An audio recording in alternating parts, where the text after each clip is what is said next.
তোমরা সবাই কেমন আছো? আশা করি সবাই ভালো আছো। আর মেদিনীপুর জেলা থেকে আজকে ব্লগটা শুরু করলাম। তো শরীরটা আমার খুব একটা ভালো না, আর চোখ মুখ দেখে আশা করি তোমরা বুঝতে পারছো। আজকে সারা রাতে ঘুমাতে পারিনি, এত শরীরটা খারাপ। কিন্তু বেলা করে উঠলাম, এখন বাজে হচ্ছে 8:30। ততক্ষণে কিন্তু রিয়া রাজিয়ারা ওরা দু বোনে উঠে কিন্তু সব কাজ গুছিয়ে নিয়েছে। যেমন ঘর গোছানো, ঘরটা ঝাড়ু দেওয়া, বিছানা সব কিছু কমপ্লিট করে নিয়েছি। নেওয়ার পরে ও বাইরে এসেছে, আর আমি বন্ধুরা উঠে এই মাত্র আসলাম। এসে একটা কাকিমা তোমরা দেখতে পেলে যে শাক নিয়ে এসেছিলো, কলমি শাক। তো তাই আমি বাইরে বেরিয়ে আসলাম ওই শাকটা নেওয়ার জন্য। আর এসে দেখি রিয়া এখানে বাসন মাজছে। তো চলো এখন থেকে ভিডিওটা শুরু করি। আজকে আবার অনেক কাজ আছে, কোথায় যাবো তো তোমরা দেখতে থাকো।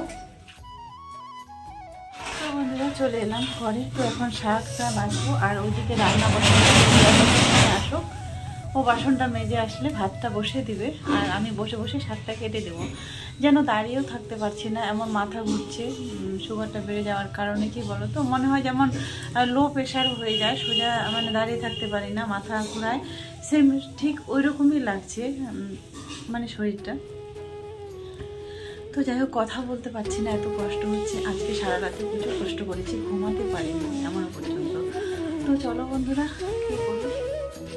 তো বন্ধুরা তারপরে যে যার মতো তো কাজ করছে। রিয়া গেছে বাসন মাজতে, আর আমি ভাবছি সকাল সকাল এখানে শাক কিনেছিলাম, যে দেখলে তো শাকটা, তো তাই ভাবলাম এটা আমি কিনে নিয়ে এখন আজকের মতো হয়ে যাবে, আজকে আর সারাদিনের মতো হয়ে যাবে। তো তারপরে এটাই কাটছি, আর রাজিয়া স্কুলে যাবে সেই জন্য আরও তাড়াহুড়া করছি। তো ভাতটা ওখানে বসিয়ে দিয়েছি, আর আমি বসে বসে শাকটা বাছি। এটা তো কলমি শাক, এটা বাছতে অনেক সময় লাগবে, কারণ এই শাকটাই তো এখানে শেষ ভরসা, তাই না? এখানে তো আর কোনো শাক পাওয়া যায় না। ইচ্ছা হয় অনেক রকমের, যেমন মটরশুঁটি শাক, বেথে শাক, লাফা শাক, পালং শাক, কতই না শাক আছে, ওগুলো তো এখানে পাওয়া যায় না। পুরো রাখবে তো ওগুলো তো ওখানে পাওয়া যায় না। তো কি করব, যাই হোক। তো যেটা বলতে চেয়েছিলাম, যে কোনো কিছুতেই বেশি লোভ লালসাটা ভালো না। যেটুকু আছে, যেটা আছে সেটা দিয়ে সব সময় সন্তুষ্ট থাকা উচিত, তাই না? ইচ্ছা হয়তো অনেক রকম খেতে, ইচ্ছা হয়তো অনেক রকম কিছু ভালো থাকতে, তো মানুষের চাহিদার কোনো শেষ নাই। তাই বলবো, আমার যেটুকু আছে, যেটা আছে সেটা নিয়ে শান্ত থাকি, সব সময় শান্ত থাকার চেষ্টা করি। সব কিছু হয়ে গেছে কমপ্লিট, হয়নি সরি, রান্না এদিকে হয়নি, শাকটা কেবলে কাটছি, রাজিয়া এদিকে রেডি হয়ে গেছে। তো কি করব, তবুও তাড়াহুড়ার চেষ্টা চালাচ্ছি যদি বাচ্চাটা একটু খেয়ে যেতে পারে। তো তাই অক্লান্ত পরিশ্রম করেই যাচ্ছি। তো এই শরীরটা এতটা হঠাৎ করে মানে খারাপ হয়ে যাওয়ার জন্য না। এখন হচ্ছে 10টা বাজে, আর আজকে বোন এই নতুন বছরে ক্লাস 7-এ প্রথমবার স্কুল যাচ্ছে, আজকে প্রথম। তো এই যে ওর ব্যাগটা রেডি করে নিয়েছি, জলের বোতল দিয়ে দিয়েছি, ও রেডি হয়ে গেছে। তো তারপরে দেখো, আজকে নতুন ক্লাসে যাচ্ছি। এই বছরে ওর চুড়িদার শুরু হলো ক্লাস 7 থেকে। তো নতুন তো কিনতে পারিনি, এটা রিয়ার ছিল পুরাতন। ওই যে একটু আগে বললাম যে বেশি লোভ লালসা কখনোই আমি করিনি, আর করাটা ভালো না। আমার মনে হয় যেটুকু আছে সেটুকু দিয়ে শান্ত থাকা ভালো। তো আমার বাচ্চাগুলোও কখনো সেইভাবে চায়নি, ও কখনো বলেনি যে মা আজকে নতুন ক্লাসে যাচ্ছি, নতুন ক্লাসে উঠবো, তো আমার নতুন লাগবে, কিন্তু এই কথাটা বলেনি কখনোই। যেটা ছিল পুরাতন সেটা নিয়ে হাসি মুখে বিদায় হয়ে চলে গেল। তারপরেও বন্ধুরা বলতে চাই, যারা প্রতিদিন হয়তো বলবে একই কথা বলি, যারা আমাকে এই সমস্ত কমেন্ট করো যে তুমি কি শুধু বাচ্চার জন্য লড়ছো, আমরাও লড়ছি, তো তাদের সূত্রে বলবো তোমরা দুজনেই আছো, তাদের বাবারাও আছে কাছে, আমার মতো হয়তো হাতে গোনা কয়েকজন আছে। তাই ভাবছি এখন হঠাৎ করে মনে পড়ে গেল, আজকে যদি ওর বাবা যদি বাচ্চাগুলোর পাশে থাকতো, কাছে থাকতো, তাহলে হয়তো 5 বছর আগের পুরাতন ড্রেসটা পরে আমার মেয়ে স্কুলে যেত না। কিন্তু একজন মা হয়ে বন্ধুরা আমার খুব কষ্ট হয়, খুব কষ্ট লাগে যে আমার বাচ্চাটাকে আমি নতুন দিতে পারলাম না। কথাগুলো বলছি ঠিকই, কিন্তু বলার সঙ্গে সঙ্গে না কোথায় যেন নিজের অজান্তে চোখে জল চলে এসছে কথাগুলো বলাতে। তো আমার ইচ্ছা হয়, বাচ্চাগুলোর ইচ্ছা হয়, কিন্তু ইচ্ছা হওয়ার সত্ত্বেও কিন্তু আমাকে বলেনি যে আমি কষ্ট পাবো। ইচ্ছা থাকা সত্ত্বেও বলেনি যে আমি ম্যানেজ করতে পারবো না। ইচ্ছা ওদের সব সময় হয়, সব কিছুর হয়। কোনো মানুষ আছে ভালো খেতে চায় না, ভালো খাওয়ার ইচ্ছা হয় না, ভালো পড়ার ইচ্ছা হয় না? আমার বন্ধুরা মনে হয় নেই। ওই যে বললাম ইচ্ছা হয়, কিন্তু সাধ্য মতো যেটুকু পারি সেটাই চেষ্টা করি। এত তাড়াহুড়া করার পরেও এত চটপট করলাম, কিন্তু তাতেও বাচ্চাটা না খেয়ে বেরিয়ে চলে গেল স্কুল থেকে। এতটা শরীরটা খারাপ যে রান্না করে খাওয়াতেও পারলাম না। হ্যাঁ, যখন শরীরটা ভালো থাকে তখন আমি 6টায় উঠে যাই। 6টায় ওঠার পরে মানে ওদের 9টার মধ্যে রান্নাবান্না কমপ্লিট করে দিই। 9:30 হয় ওদেরকে টেবিলের মধ্যে খেতে দিয়ে দিই। কিন্তু আজকে আর শরীরটা চলছে না বলে পারলাম না। অনেকেই জানতে চাও, আজকে যদি আমি যেমন বাবা মা দুজনে যদি বাচ্চাগুলোর পাশে থাকতাম, দুজনে যদি কাছে থাকতাম, দুজনের মধ্যে যদি আমাদের অ্যাডজাস্ট হতো, আমরা যদি বুঝতাম যে হ্যাঁ আমাদের বাচ্চাগুলো কি চায়। কিন্তু একজন মা আর কতটা পারবে বলো? যেটুকু পারি সেটুকু সাধ্যমতো চেষ্টা করে যাই, অনেক সময় হয় না। তো আজকে শুধু আলু সিদ্ধ ভাতই করেছি, তরকারি কালকে ছিল না, শাক ছিল, শাক ভাজা আছে আর আলু সিদ্ধ করলাম। তো আজকে এটা সারাদিন আজকে এটা দিয়ে চলে যাবে, এটা দিয়ে খেয়ে নেবো আজকে। কালকে দেখা যাক, কালকে যদি কিছু করতে পারি। ওই যে 2টো কপি নিয়ে আসছিলাম, বাঁধাকপিটা 2 দিন খাবো, ফুলকপিটা 1 দিনে রান্না হয়েছিল, 1 দিনে রান্না করেছিলাম কিন্তু খেয়েছিলাম 2 দিন। কালকের একটু বাঁধাকপির ঘন্ট ছিল আর এই যে শাক আর আলু মাখা। তো আমি ওদিকে গেছিলাম স্নান করতে, স্কুলে যাব বলে। তারপরে রিয়া একা একাই সব কিছু খুলে টুলে ও দেখো খেতে রেডি হয়ে গেছে, খেতে বসে। আমি কিন্তু ততক্ষণে আসিনি, আমি স্নান করছি, কাপড় শুকাতে দিব, রেডি হব, তারপরে আসবো, তারপরে আমার। তো চলো, এইমাত্র স্নান করে ঘরে ঢুকলাম, রিয়া দেখছিলাম খাচ্ছে। তো আমিও এখন আগে খাবো, খাওয়ার পরে তারপরে ড্রেসটা পরবো ভাবছি। কারণ স্কুল থেকে অনেক কাজ আছে আজকে স্কুলে, তো সেই যেই কাজগুলোর জন্যই যাচ্ছি। তো আগে খেয়ে নেব, তারপরে যাব। তো আমার বাচ্চাগুলোরও তো অনেক সময় মনে হয়, তাই না, যে ভালো খাবো। কিন্তু বন্ধুরা, এটা আমি অনেক বড় জোর করে বলতে পারি, কখনো কোনো দিন বাচ্চাগুলো আমাকে জোর করে বলেনি যে রাস্তা দিয়ে যদি চলে যায় মা একটা লজেন্স খাবো, মা একটা কুরকুরের প্যাকেট দেয়। কারণ তারা অনেক বোঝে, যদিও বোঝার বয়স ওদের হয়নি, কিন্তু আমার দিকে তাকিয়ে ওরা প্রচুর বোঝে, অনেকটাই বোঝে যে হ্যাঁ আমার মা পারবে কি পারবে না দিতে, যে আমরা এটা চেয়ে বসবো। এরকমের এত ছোট ছোট বাচ্চাগুলো এতটাই বোঝে। কিন্তু আমার জীবনের যত রকমের যুদ্ধ ছিল সবটাই করলাম, কিন্তু তারপরে আর কি করব বলো? এরপরে আমার আর কিচ্ছু করার ছিল না, কোনো ক্ষমতাই ছিল না। আমি অনেকেই জানতে চাও দিদি তুমি এটা কাজ করো ওটা কাজ করো, তো দেখো একজনকে যদি কমেন্ট রিপ্লাই দিই তাহলে বাকিগুলো তো জানতে পারবে না। তো তোমাদের উদ্দেশ্যে এটাই বলছি, দেখো এতটা পড়াশোনার যোগ্যতা আমার নেই যে আমি কোনো কোম্পানিতে চাকরি করব কিংবা কোথাও করব। যেটুকু আমার ক্ষমতা আছে সাধ্য মতো যেটুকু, সেটা আমি টিউশন মাত্র পড়াতে পারি, যেটুকু পারি মানে প্রাইমারি বাচ্চাদেরকে পড়াই। তাহলে তোমরা বুঝতেই পারো যে আমার শিক্ষাগত যোগ্যতাটা কত উঁচুতে আছে, যে আমি কি কাজ করব। তারপরে শেষমেশ বেছে নিয়েছিলাম যে একটু যদি আমার বাচ্চাগুলো যদি সুখে থাকে তাহলে সোশ্যাল মিডিয়ায় কাজ করি, একটা ইউটিউব চ্যানেল খুলি।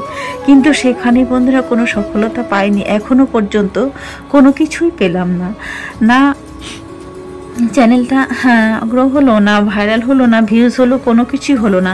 এখানে তো ভিউজের উপর টাকা হয়, তাই না? তো তাই তোমাদেরকে বলতে চাই যে প্লিজ তোমরা একটু আমাকে, হয়তো টাকা পয়সা দিয়ে হেল্প করতে পারবে না, তো তাদেরকে বলছি তোমরা যদি এইভাবে যেমন আছো এইভাবে যদি আমাকে একটু সাপোর্ট করো, আমার ভিডিওগুলো যদি দেখো, পাশে থাকো, তাহলে হয়তো আমি কখনো কোনো দিন বাচ্চা দুটোর মুখে হাসি ফোটাতে পারবো। একজন মা হয়ে অনেক ইচ্ছা করে যে আমার বাচ্চা দুটো আমার সামনে হাসবে, খেলবে, আমি মা হয়ে সুখে থাকবো, দেখব। তো একজন মা হয়ে আমি এটাই চাই। কিন্তু বাবাদের কথা বারবার আর বলতেও ইচ্ছা করে না, আর কতবার বলবো বলো? তো একজন বাবা যদি ইচ্ছা করে একটা পরিবারকে সুখী রাখতে পারে, একটা বাবা যদি ইচ্ছা করে তার সন্তানের মুখে হাসি ফোটাতে পারে, একজন নারী আর পুরুষ কখনো সমান হয় না। হয়তো আমি যেটা পারবো না একজন পুরুষ হয়তো সেটা পারবে, একজন পুরুষ হয়ে যেটা পারবে না সেটা হয়তো আমি পারবো। কিন্তু দুটো আমি মনে করি একজন নারী আর পুরুষের মধ্যে পার্থক্য আছে বন্ধুরা, অনেকটাই পার্থক্য আছে দুজনের মধ্যে। তো যদি দুটো মানুষ যদি এক না হয়, যেই ফ্যামিলিতে যেখানে কথার কথা ম্যাচ হয় না, দুটো ফ্যামিলি যখন একখানে ম্যাচ হয় না এক জায়গায়, সেই সংসারটা কি কখনো সুখের হয় বলো? স্কুল থেকে আস্তে আস্তে রিয়া বলল যে মা ওই ফুলটা আমি নিব, রাস্তার পাশে ছিল। তো আমি ভাবলাম যে ফুলটা ওকে তুলে দিই হাতে। তো তাই ওকে ফুলটা এই যে ওর হাতে তুলে দিলাম। ওর খুব ফুল পছন্দ, আর রাস্তায় যেহেতু দেখলো তাই তুলেই দিলাম। ভাবলাম আচ্ছা বাচ্চাটা চাইছে তো, এটা তো কোনো ব্যাপারই না, তাই ফুলটা তুলে দিলাম। হয়তো রাস্তার পাশে ছিল, হয়তো কারো হতেও পারবে, যেহেতু নোংরা জায়গায় ফুলটা হয়েছিল, সেখানে হয়তো একটা নোংরা স্তূপ ছিল, সেইখানে ফুলটা ফুটেছিল। আর ফুলটার সৌন্দর্য দেখে থাকতে পারলাম না আমিও। তারপরে মেয়ে দেখো চলে এসছে বাড়িতে। রাজিয়া ও যে খেলেছিল, প্রাইজ পেয়েছিল, সেটা সার্টিফিকেটটা আজকে দিল। ডিসেম্বরে খেলেছিল প্রাইজ পেয়েছিল, সেটা দিয়ে আমরা তারপরে চলে গেছিলাম, কিন্তু প্রাইজটা আজকে হাতে দিল। তো তারপরে প্রচণ্ড শরীরটা খারাপ, স্কুল থেকে এসে শুয়ে গেছি। এতটা আনন্দের পরেও আর উঠে বাচ্চাটার কাছ থেকে সার্টিফিকেটটা দেখতে পারলাম না, যে কতটাই খারাপ লাগছে। কি করে বোঝাবো তোমাদেরকে যে এতটা খারাপ লাগছে বন্ধুরা। তারপরে সন্ধ্যাবেলা আমি তো শুয়ে আছি, দুপুরে যে যার মতো করে খেয়েছিলাম, সব কিছু বন্ধুরা পড়ে আছে। তো আমি তো শুয়ে আছি, রাজিয়া পড়তে বসেছে। তারপরে রিয়া ভাবলো যে সব কিছু ধুয়ে টুয়ে এখন কমপ্লিট করে রেডি করে রাখবে। সব কিছু কমপ্লিট করার পরে সে আমার জন্য রুটি বানিয়ে নিল 4টা, কারণ সুগারটা যেহেতু বেড়ে গেছে। তো এখন ভাবছি রুটি খাবো, কন্টিনিউ 2 দিন ধরে খাচ্ছি। তো আমার জন্য অল্প করে বানিয়েছে, আটাও বেশি ছিল না, এই একটা। তো বন্ধুরা অনেকক্ষণ ক্যামেরায় আসতে পারিনি, তো শরীরটা হঠাৎ করে অনেকদিন ধরে বলছি, 3 দিন ধরে তোমাদের বলছি যে শরীরটা খুব খারাপ। তো আজকে তো রিয়ার স্কুলে গেছিলাম, রিয়ার স্কুল থেকে তখন খারাপ লাগছিল, তারপরে এসে কোনো রকমে টিউশনে গেছি। কিন্তু তখন থেকে আসার পরে তারপরে আর উঠে সেরকম নিজে হাঁটা চলার মতো কোনো কি বলবো, যে ক্ষমতা নেই যে কোনো কিছু করব। তখন থেকে এসে শুয়ে আছি। শুয়ে থাকার পরে তারপরে দেখি খুব খারাপ লাগছে, তারপরে ওষুধের ব্যবস্থা করলাম, ওষুধ নিয়ে আসা হয়েছে। বুঝতে পারলাম যে সুগারটা অতিরিক্ত বেড়ে গেছে। তো যাই হোক, তারপরে সন্ধ্যার সময় ওষুধ নিয়ে আসলো, ওষুধের ব্যবস্থা হলো। তো ওষুধ খেলাম। তো তোমরা যারা বলো যে তুমি কি একাই যুদ্ধ করছো, তো তাদের ক্ষেত্রে, সেই দাদা দিদিদের ক্ষেত্রে বলছি, তো দেখো আজকে যদি আর আমাদের বাচ্চাগুলোকে দেখার মতো যদি আর একজন থাকতো, কেউ থাকতো, তাহলে হয়তো আমাকে এতটা হ্যারাসমেন্ট হতো না, হয়তো 1 সপ্তাহ রেস্ট নিতাম না, তো বসে থাকতাম না, তো আর কিছু। তো যাই হোক, ওরকম একটা সাহস ভরসা থাকতো আর কি, যে আর কেউ দেখবে আমার বাচ্চাগুলাকে। তোমরা যারা বলো যে সবাই বাচ্চার জন্য যুদ্ধ করছে, দেখো পড়ে গিয়েও শুয়ে থাকেও, কিন্তু তবু কিন্তু আমাকেই করতে হচ্ছে। অতক্ষণ শুয়েছিলাম, কিছু করছিলাম না, কিন্তু এখন ওঠার পরে তবু ভাবতে হচ্ছে বাচ্চাগুলো কি খেলো না খেলো, কিন্তু ওইভাবে তবুও খাবার দাবার তৈরি করতে হচ্ছে। যদিও অতটা ওরা যাই করুক আর কি, তবু আমাকেই দেখতে হচ্ছে।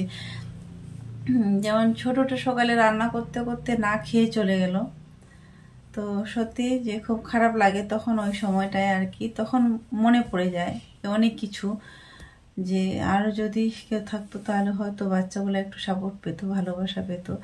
কিন্তু আমি যদি পড়ে থাকি তাহলে ওদের দেখার মতো কেউ থাকে না বন্ধুরা।